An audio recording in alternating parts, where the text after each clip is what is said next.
Come on in, everyone. Come on in because we are here to talk about Love is Blind. We are wrapping up 4, 5, and 6. You heard it right. I did separate videos for one. I did another one for two, episode three. And now I've been binged watch 4, 5, and 6. So we rounding it out before they drop another set of episodes. And just like my thumbnail said, this is too much, y'all. This is too much trauma. What did Mary J. Blige song say? No more drama. Well, we got to change the last name to say, please, no more trauma. No more trauma. And what's Cardi B's new album? Am I the drama? Am I the drama? Well, KB. I know it's pretty clear that Edmund is the drama. He's the trauma. So are you, girl. You need to be asking yourself the same thing Cardi B said to herself. Am I the drama? Uh, KB, you got trauma, girl. You need to, you in over your head. You in over your head. You need to not be here trying to help Edmund and parenting him because that's the way you show up in this relationship, girl. I said it earlier. I didn't know if this was going to work, and it's not. When two people come together and all of their comments and the way they resolve conflicts is based on their individual trauma positions, and then they bring that trauma to a relationship, and that's how they solve problems through their trauma, it's a recipe for disaster. It's a recipe for disaster. We got to see through 4, 5, and 6. Let me find my notes here because I'm not going to be doing a whole lot of editing. But we got to see Edmund and KB make it to the honeymoon. You know, he said, I'm going to give her some gifts. He gave her some matching sneakers and he gave her some matching shirts. Edmund says, I'm all in. We're going to be twinning at Six Flags Magic Mountain. Hubby, wifey. Edmund says, I'm going all in. Edmund says, I've been waiting for somebody to love me now for over 30 years. And I finally found a woman who's going to love me for who I am. Hold on 1 minute. Hold on 1 minute because KB is not done. The first little crack we saw seems small. It seems really small, but it's not. There's a bug in the hotel room, you see, and KB don't like the bug in the hotel room. And Edmund says, I don't want to kill the bug. I want to let the bug go free, see if I can shoo him out of the house. And let me tell you how your trauma then makes you overreact to that situation. A lot of women don't like bugs. I don't like bugs. I don't like bees. I don't like different things like that myself. A lot of people have fears of them. But what Edmund said was, I don't have the heart. I don't have the heart to kill the bug. So I'm just going to try to give the bug a chance to leave so he can go on out there in the world and live a great, nice life. And what KB turned that into was, you not protecting me. You hear what I'm saying? See what happens when you bring your trauma into just small situations, right? She turned it into, I don't like bugs in the house. Who does? Because I don't like them either.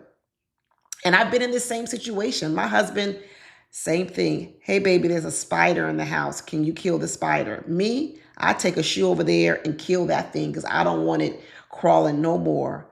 My husband, you know what he does? He goes over, gets the spider, picks it up, and releases it outside. Now, I don't have a whole lot of trauma I don't have the same type of trauma. We all got trauma. I don't have the same type of trauma that KB had. So I don't turn that into, you're not protecting me. See, and you're not protecting me the way I want you to protect me. KB wanted Edmund to not only stomp on that, whatever it was, butterfly, moth, spider, I don't know. She wanted him to put his back into it because what she was trying to get out of it, she wasn't just trying to get a bug out the hotel room. She was trying to feel like you can protect me. That's trauma. That's trauma. Because if all you want is a bug out the house, what difference does it make how it happens? What difference does it make? And let me tell you, it didn't stop there because she had another test for him.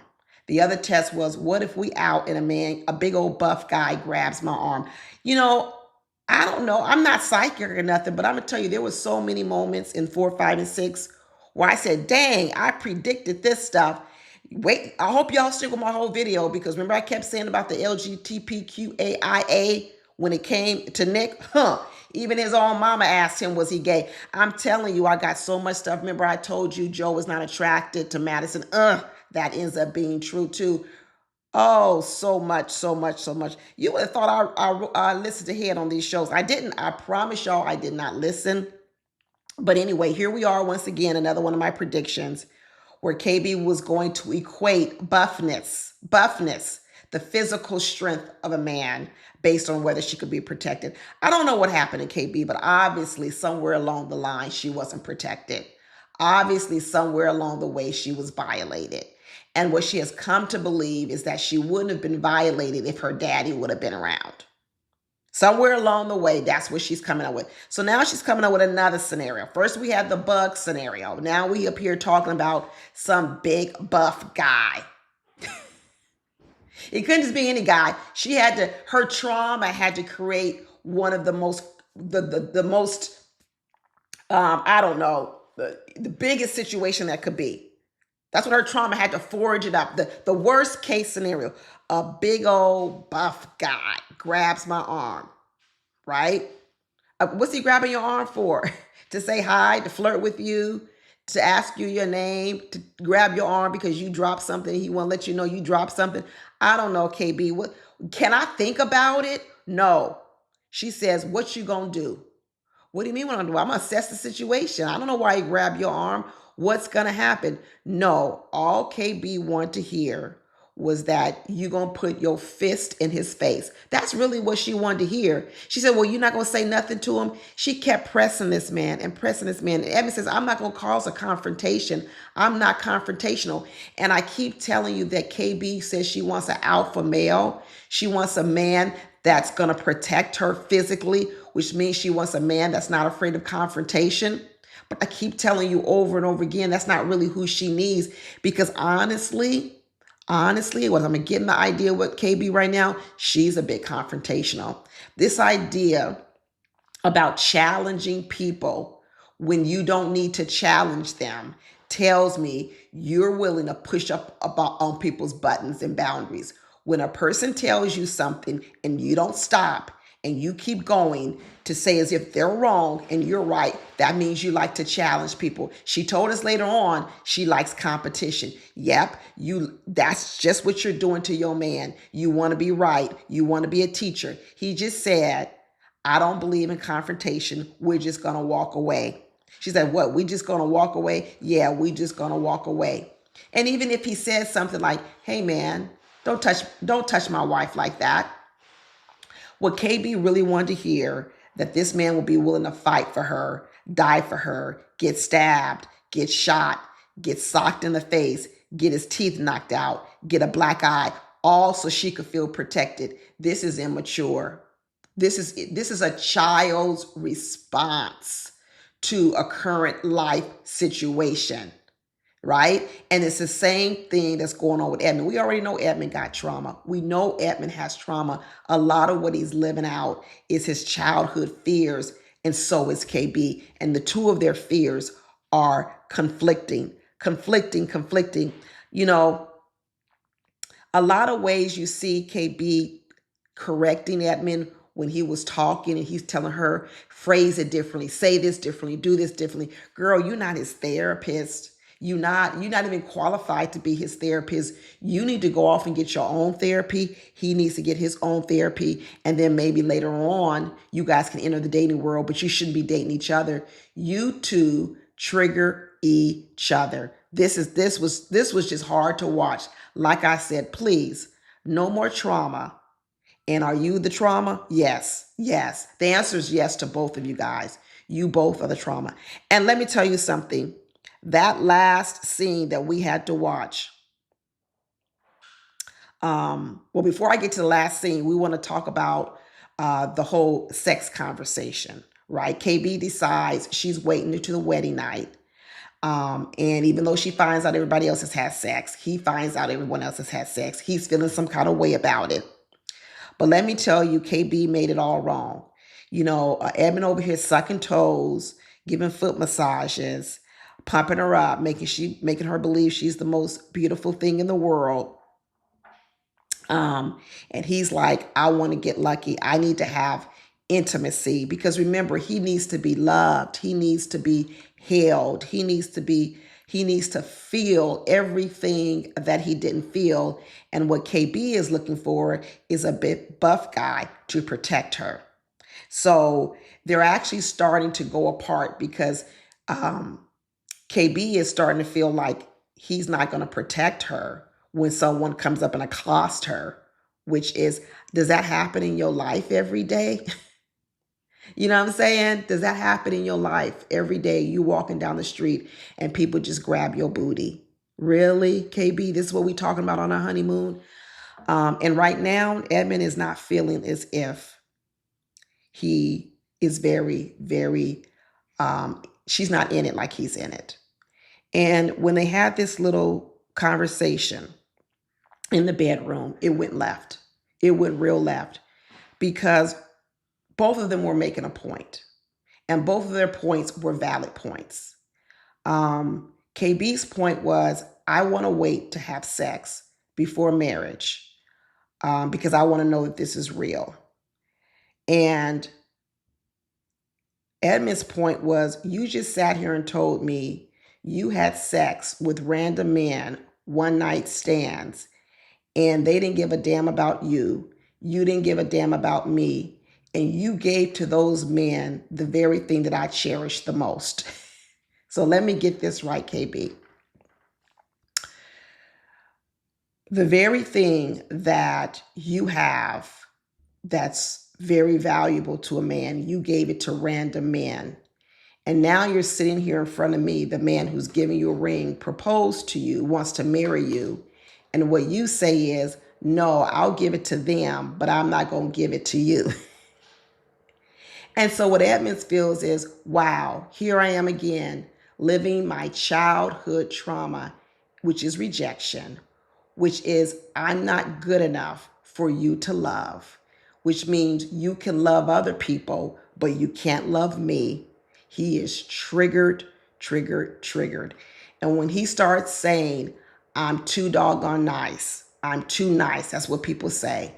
What he was saying, which I got, was that the audacity of KB to sit in front of my face and tell me about all her sexual escapades with one night stands, the boldness of her, and to talk about those men as if she didn't care about them and they could leave the house. In fact, they couldn't even sleep over. She's putting her chest in it with all her bravado. The fact that she had the gall to tell me about all those one night stands and then look me in my face and tell me, yeah, I gave it to them, but I ain't giving you shit. And what he's saying is, you're pretty doggone bold to say that to me in my face.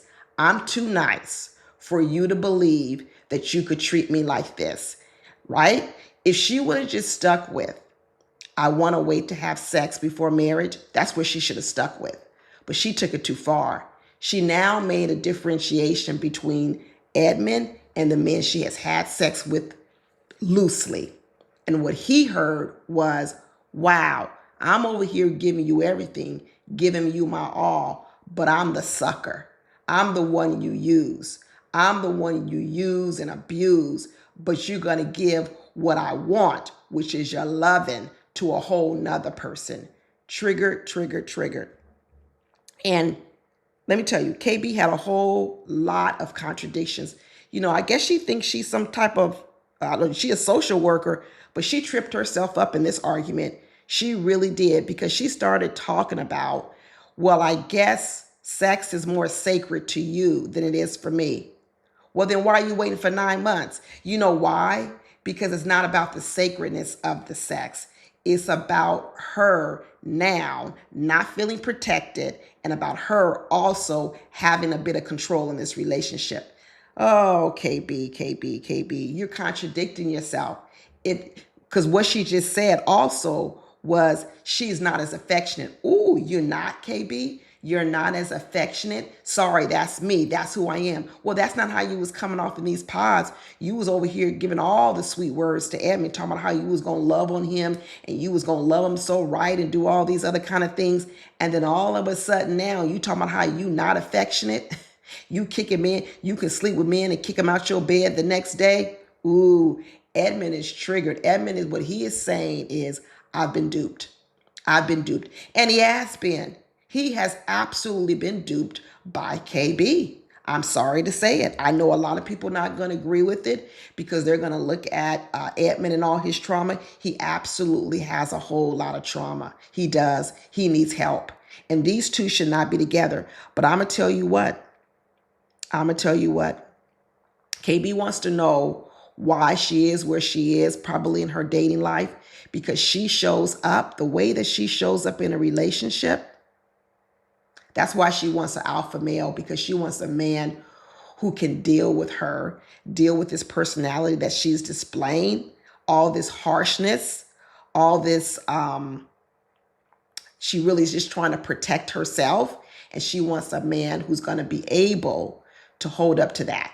And let me tell you, she's right. Edmund's not going to be able to withstand this.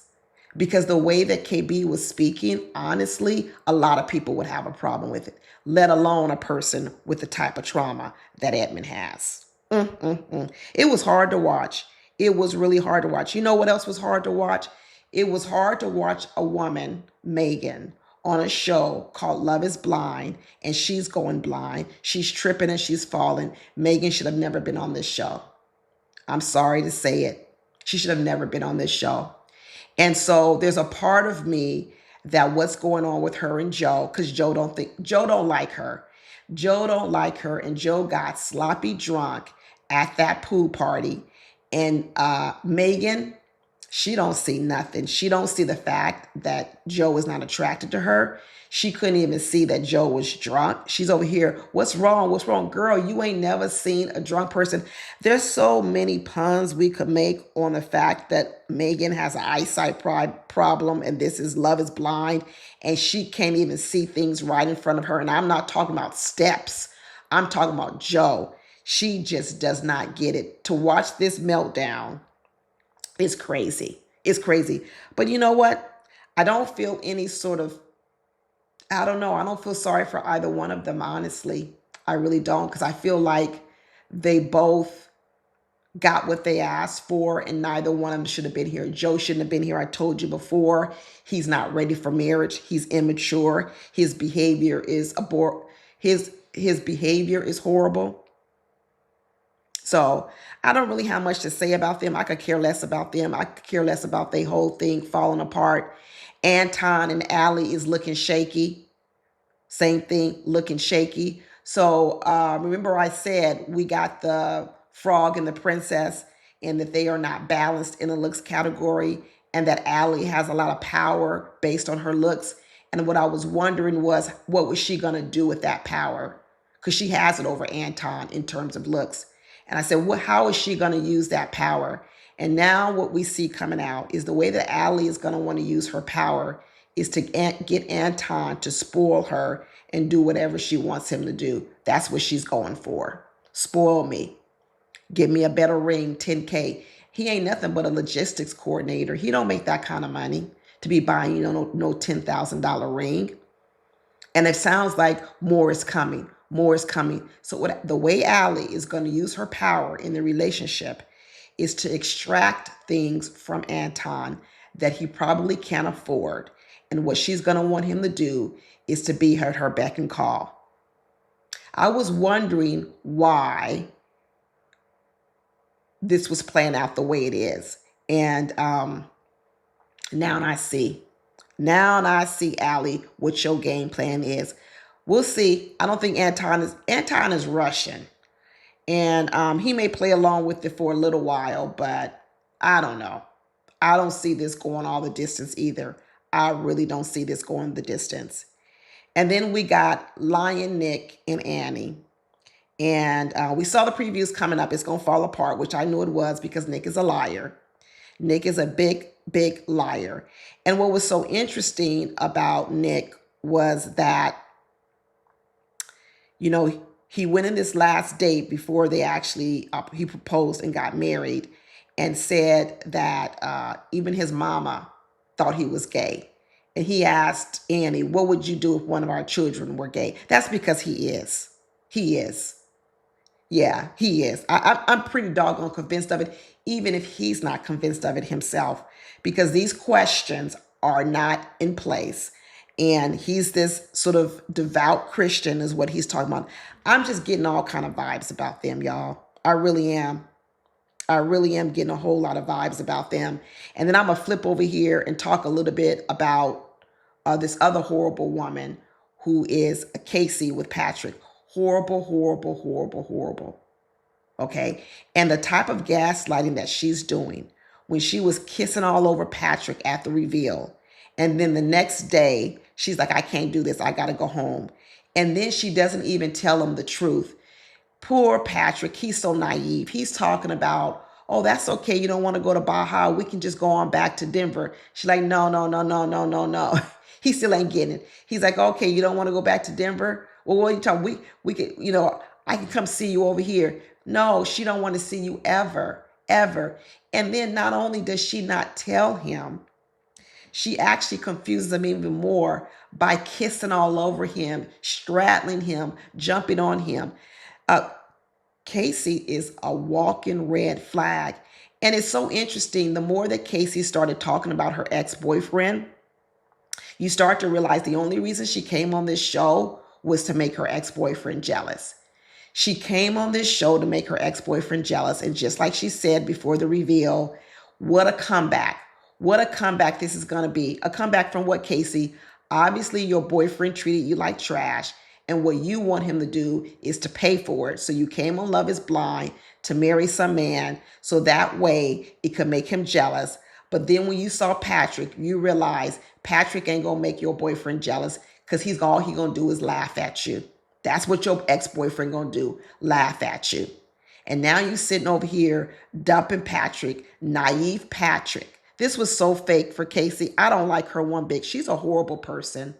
She is an absolutely, absolutely horrible person. And Patrick just ain't get it. He thinking this girl just don't want to go to Baja to the honeymoon.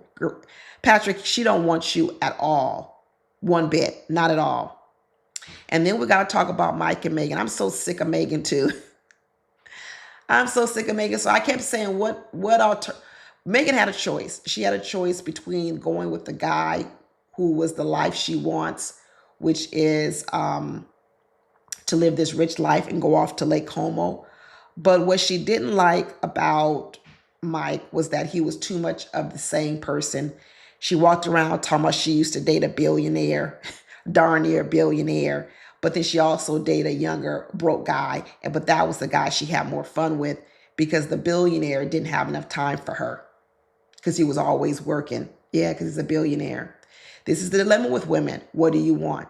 Do you want a man always around you, up underneath you, or do you want a man out there making money? Megan, do you want to call the shots and you make all the money and be the breadwinner and the shot caller in the house? Or do you want to sit at home and be a housewife? I don't even think Megan really wants children that much because the way she's willing to leave it up to chance with Jordan. Jordan said he had a whole vasectomy. He can't even reverse the vasectomy. It may not even work. But what Megan said was we can take our chances. What? A woman who really wants children would not be willing to take her chances. She's like, no, I absolutely want children. So I'm not even sure Megan wants children. Megan wants the good life. She wants the sparkle life. That's what she wants. And then Jordan, like I said before, was a liar. He was only telling her exactly what she wanted to hear, even down to the point of, do you have tattoos? He says, oh, I got a few. Boy, you got a whole arm sleeve, chest, 2 sleeves, a whole leg tattoo. What is he talking about? A little. That's Jordan, a liar. Then he goes out and gets a really nice suit. He knows he don't dress like that. He said he ain't never dressed like that before. Also, he can please his bougie woman. He can't keep this up. He can't keep this up. And let me tell you something. Another thing I got right.